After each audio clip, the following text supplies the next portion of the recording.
that's what we're upset about, because we want to go back to our jobs. We want to go back to our jobs and do our work. She's one of hundreds of vaccinated DOE employees who are trained specialists, but who are not trained as teachers, who've been reassigned to teach in the wake of the DOE's mandate requiring everyone in schools to be vaccinated.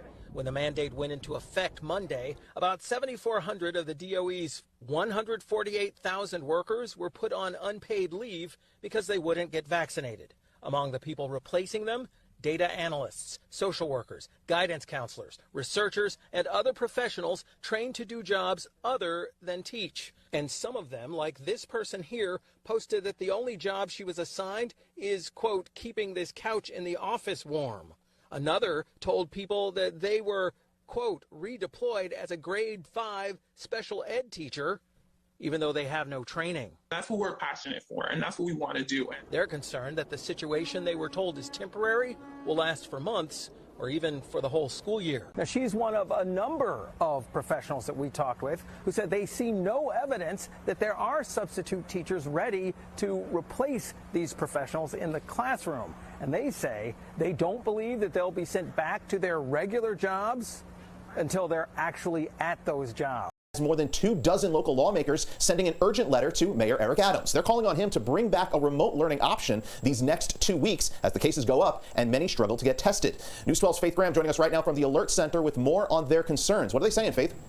Well, Kurt, 28 local and state leaders signed that letter, many of them parents themselves, with the state reporting more than 84,000 new cases today and tests nearly impossible to get. They're asking the mayor to provide a remote option until January 18th. I'm extremely frustrated by the state of affairs with the Department of Education. State Senator Jabari Brisport is a former teacher and just one of many who signed this letter for Mayor Eric Adams today, urging the mayor to consider a temporary remote option these next 2 weeks in wake of the latest surge. Child hospitalizations are shooting up, and we are not doing enough to ensure that there's adequate protections for those who want to remain home or even just to test students. The letter states only 67% of students return to the classrooms on Monday. Parent advocate Angela Torres says it's largely due to fear. You are weighing the fact that you don't want your child to have massive absences with the fact that at the same time, you want to make sure that your child is safe at the end of the day. In the letter, lawmakers say the remote option would allow ample time for testing, something that many parents have been struggling with, including Bronxite Ada Roman. I can't even stand online for over 10 minutes, and you expect me to stand online that goes from here to Hunts Point. It makes no sense. 3 days before school starts? It's outrageous. When it comes to back to school, Dr. Sandra Scott with Brookdale Hospital says she understands why parents are fearful. To a certain extent, coronavirus is going to be around just like influenza virus has been around, and we need to kind of adapt new behaviors to have a safer environment as possible. I think remote learning and the opportunity for our kids to be able to access their learning through technology is something that's going to be utilized not only on snow days, but on other days as well. The new technology is here. We've got to take full advantage of it. Students filing out of the school building into the frigid cold, raising concerns over the COVID surge in New York City public schools. And it's time that we are heard and not ignored. 15-year-old Lauren G. helped organize this walkout at University Neighborhood High School with support from her principal and her mother. My daughter spends some time eating lunch in the staircase because she doesn't want to pull down her mask around the other students and catch COVID. It's holiday break, then the entire school year.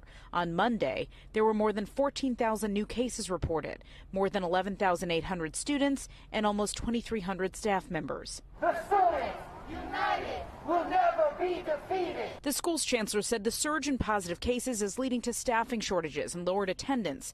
Monday, New York City schools saw 76% attendance, much lower than the typical 90% from 2019. The school's chancellor has also said in the past there may be room for a remote learning option. There's a small percentage of kids who the remote learning worked for them. And why not create that as an option? Why does it have to be one size that fits all for everybody? In a statement, the Department of Education said nothing is more important than the health and safety of our school communities, and we've doubled in-school testing and deployed 5 million rapid tests to quickly identify cases, stop transmission, and safely keep schools open. Student voice is key, and we'll continue to listen to work closely with those impacted by our decisions, our students.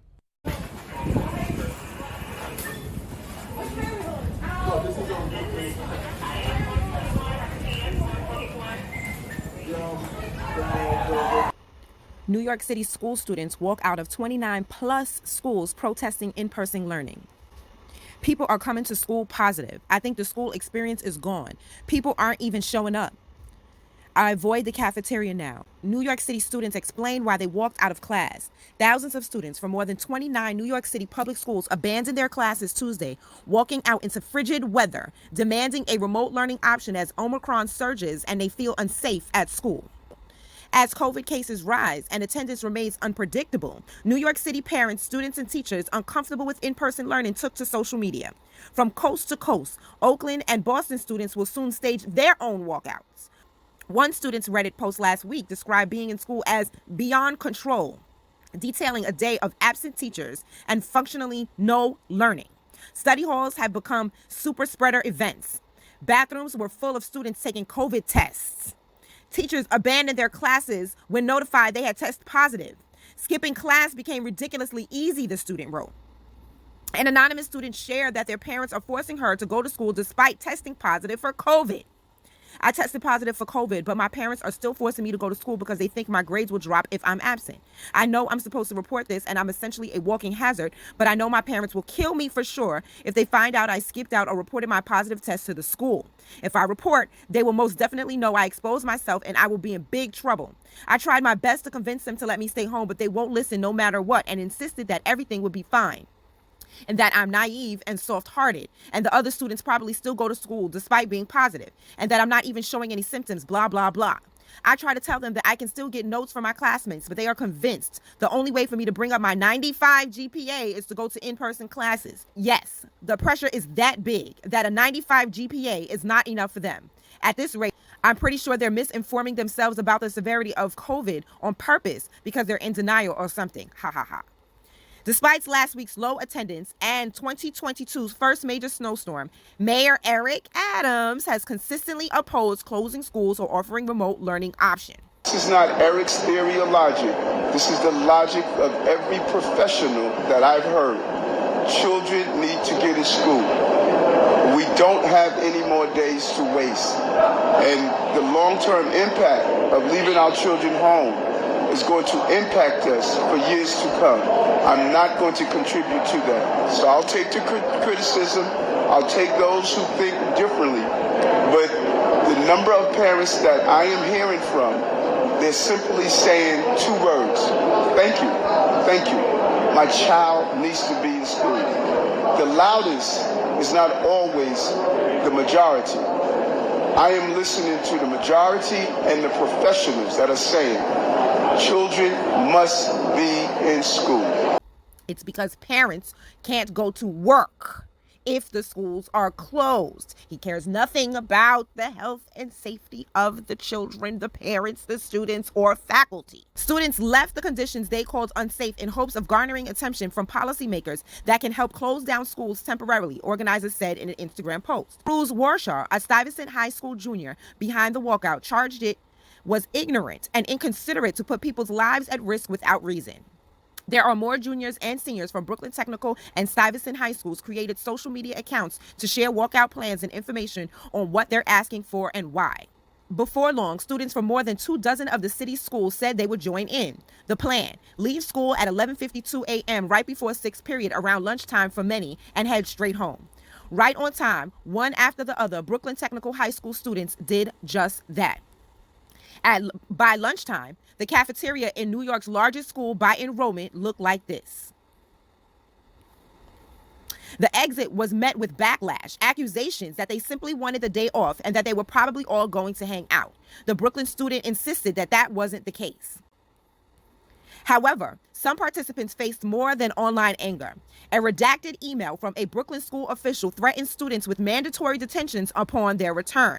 Lunch detention for leaving school grounds early without permission. Today, you left the school grounds early without permission. Please know that you must have written permission in order to leave early. Additionally, you skipped multiple classes. Please report to blank for your entire lunch period on Thursday, 1/13/22. For your entire lunch period. You will not be able to go to lunch, so please plan accordingly. Lunch from the cafeteria will be made available to you and is free for all students. This is a mandatory detention and failure to attend will have consequences. Phones will be confiscated for the duration of the detention. This is a serious offense, so please make better choices in the future. Thank you. There are so many people sick, and our mayor is not doing enough to protect us. We want the choice to keep our bodies safe. Felicia, a junior at Bronx High School of Science, told the Riverdale Press reporter Sarah Bell Lynn during Tuesday's walkout. Some of the city's youngest learners, alongside parents, joined the strike for safe schools.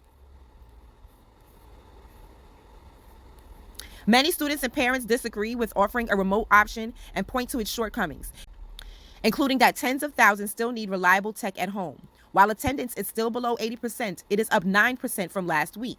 A few hours after the walkout, New York Schools Chancellor David Banks responded to the protest, asking student leaders to meet with him to work together for safe and open schools. We understand the concerns of our school communities during this crisis. The best decisions are made when everyone has a seat at the table. I'm inviting student leaders to meet with me so we can work together for safe and open schools. This was January 11th, 2022. It should never be this cold. The teacher gave us a blanket because they want to have the windows open. Somebody call, what is it? It's child services? Somebody call New York City School Health to shut down. Their survey of more than 800 parents found 90% agree that in-person learning is ideal, but 60% say they would choose remote now if it were an option. And specifically in New York City, 79% would like the option to learn remotely. Oh, look at this. Mayor Adams opened to temporary remote option for New York City schools. Congratulations, students of New York City. As New York City continues to battle the COVID-19 surge, Mayor Eric Adams said Thursday a temporary remote learning option for schools is under consideration all of a sudden, child. We want to provide the safest place for our children, he said. And we want to have our children in school, he said. When asked to comment about the teachers union calling for a remote option, it took the teachers union to get him in line. The mayor said he has been working closely with the president of the United Federation of Teachers. It wasn't the protests, it wasn't the students, it wasn't the parents, it wasn't even the school freaking chancellor. It was the United Federation of Teachers. So you see who pulls the mayor's strings. UFT President Michael Mulgrew said the union has long called for an instructionally sound remote option and have been speaking directly to the mayor about creating one, a program that will work for students. Adams said he still believes that schools are the safest place for children to be, but since y'all walked out and called y'all city officials, and even the city officials agreed with y'all, I guess I'm gonna have to concede that we are welcome to do so. We will find the right way to educate our children in a very safe environment, he said. Before winter break, a number of schools were closed because of the COVID-19 cases. The teachers union had suggested a temporary return to remote learning, but Adams felt strongly about keeping schools open. As schools reopened to in-person learning after the holidays, teachers and students alike called for remote options, demanded, protested, walked the hell out. Members of the United Teachers Federation on Monday rallied outside their union headquarters while city students took on frigid temperatures on Tuesday walking out of school, raising health and safety concerns.